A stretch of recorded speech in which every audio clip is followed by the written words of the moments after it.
आपने उस air India flight के बारे में सुना होगा जो अचानक हवा में 300 फीट नीचे आ गया, जिसमें क्रू और यात्रियों को मिलाकर कम से कम 24 लोग घायल हुए थे। कुछ ज्यादा घायल हुए थे, थोड़ा कम घायल हुए थे, लेकिन अचानक से ये घटना जो है उसने कई सवाल खड़े किए।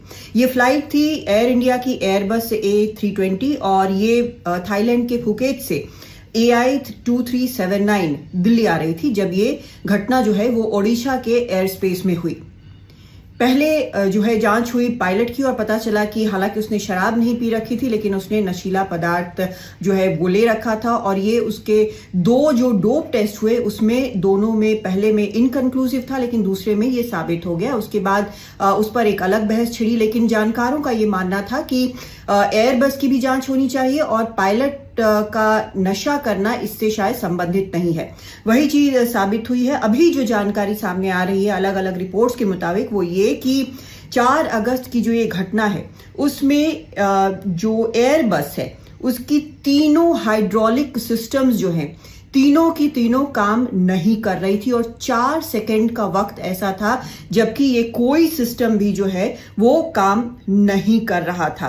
और को पायलट ने कोशिश की थी कि ये काम करे, उसको कंट्रोल करने की कोशिश की थी, लेकिन ऐसा हो नहीं पाया था। अब जो जानकारी आ रही है उसके मुताबिक एयरबस ने एयर इंडिया से कहा है कि वो इस विमान की पूरी जांच करे और जांच कर रिपोर्ट दे।